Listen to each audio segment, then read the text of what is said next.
glad to be here at this fine event.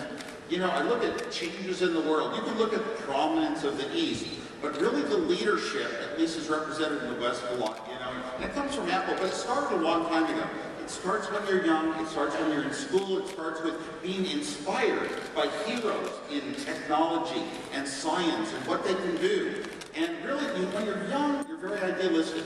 And you think in terms of, what can I do to help the world, to help other people in the world? And technology was one of those answers that came to me. It came in books and movies and TV shows, inventors that would go into the laboratory and build their own devices and then somehow change things and solve problems. Of course, when I was that young, computers I'd never see. You'd never, even if you had determined that you wanted to be an engineer like your father, you would never see a computer. They were further out than rocket science.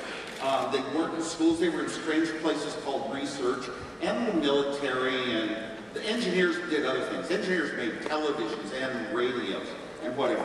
As I went along, though, discoveries by accident. You know, you stumble into these things. You know, the sort of talents that you develop, you can go to school for.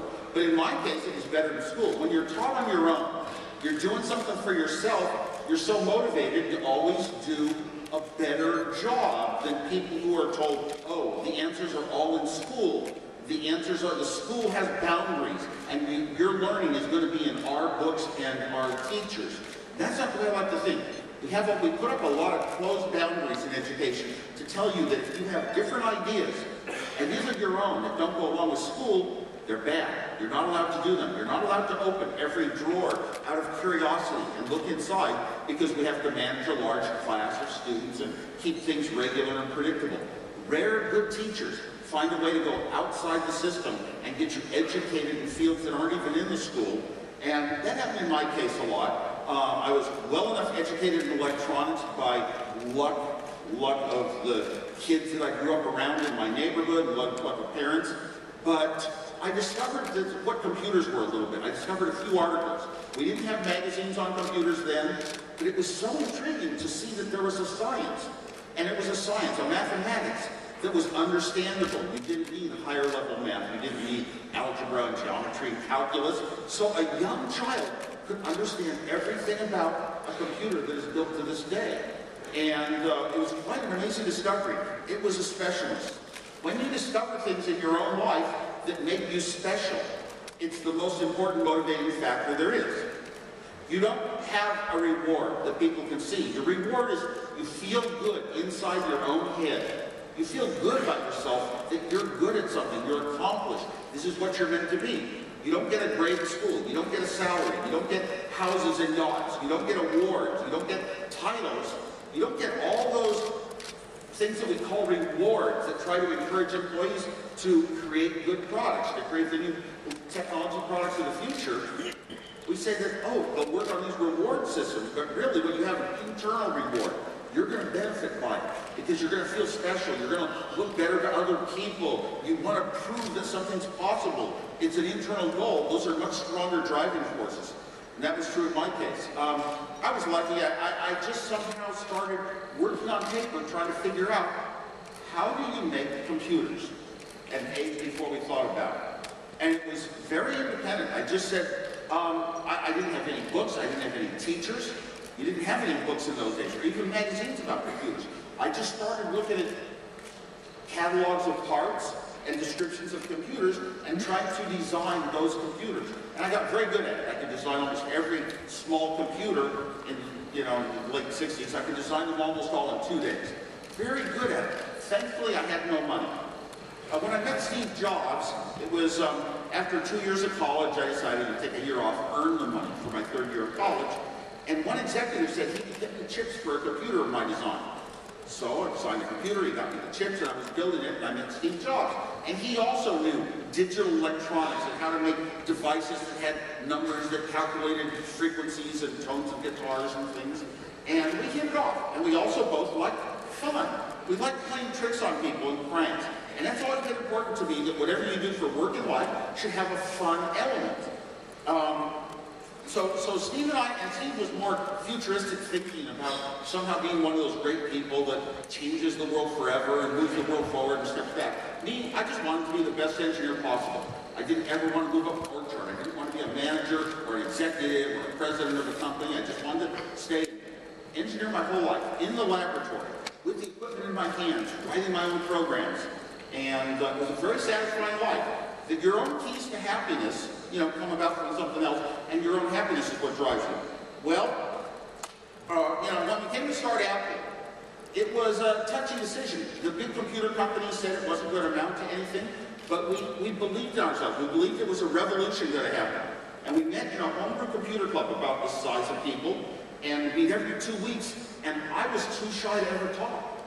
I would listen, and it was the driving force in my life. And academicians, and teachers, and professors, and technicians that didn't have money and didn't have computers, just like Steve and myself. We're talking about how these computers, you're going to be able to afford your own computer, put it on your desk at work, and do calculations for your company's finance, beat their $1 million computers, beat their high-paid programmers, and it felt so good to be a part of this revolution where the common person was now going to be a master of their life and their solutions. They'd have a problem and solve it themselves by writing a program on a computer, and they would be more important to their company than the CEO. What an exciting revolution this was going to be. And that was what drove the start of all this. Early on, after we were selling computers and we had a very successful product, the Apple II, that introduced the world to things they never expected, like color. I mean, computers have got to be fun. They've got to be entertaining to belong in your home. A guy named Jeff Raskin came to the garage and talked to Steve and I.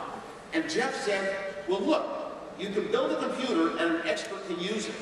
But somebody who doesn't know anything about computers has to learn. It's very difficult to learn. But if you put a lot of effort into the technology, write programs, make it easier to use, more like a human being understands intuitively, then the person who knows nothing about computers, or the young child, the young student, can use the computer and get results, and so can the computer expert. You haven't ruled the computer expert out just because you make computers nicer and easier. The path for a long time was, well, first of all, make computers, and because of Moore's law, the amount of memory grew and computers eventually, we could build a Macintosh with pictures on the screen, and a little mouse to move things around. It's a little inhuman. If you want to move something, you don't really do it by remote control, you do it with your own hand. So we're getting closer with the iPad to the way humans want. But we've always tried to, in Apple, we've always had a corporate culture. Corporate cultures drive corporations, just like country cultures drive countries. And we talk about the layers of the West. It's like you get stuck in the ways of thinking you've had in the past. And you kind of try to live within your own rules. But how do you get outside of those and invent the new things? Where do the ideas to do something totally different come from? Very difficult to do something the first time. The very first time. It takes so much work and effort, you don't even know if it's possible. And finally you create a device that people like. And instantly, the rest of the world sees what you've done. Other people looking over your shoulder see that it's possible. They don't have to copy what you did. Once they know it's possible, they can design their own. Intelligence is worldwide. And it all starts in schools are very important. The knowledge of how to do these things, but education on your own is as good as in schools. The technologists, all my life in the United States, we talk about, we've got to enhance creativity and have more of these technology companies that bring new wealth to the country. And we've got to increase math and science attention and all this. Nothing ever changes. The amount of hours we spend on every subject is the same as when I was a kid. We don't really teach new things. We don't even use computers that effectively in very many schools to totally change how the whole environment is. I kind of envision that now you go into life and a computer's all part of your life. Technology, you are a person? No, you are a person plus your tools. I always thought about the intelligence. Computers sort of did things that were like human thinking. And one of the first programs I wrote didn't come up with an answer. And I was on a computer that could do 1 million things a second, when a person could only do one thing a second at the most, counting numbers. And this computer couldn't come up with an answer, and I calculated it was going to take 10 to the 25th years. A fast computer doesn't solve the problem. You need a brain that figures out a good approach to a problem. Are computers ever going to be able to think out those sort of solutions the way humans do? and to talk about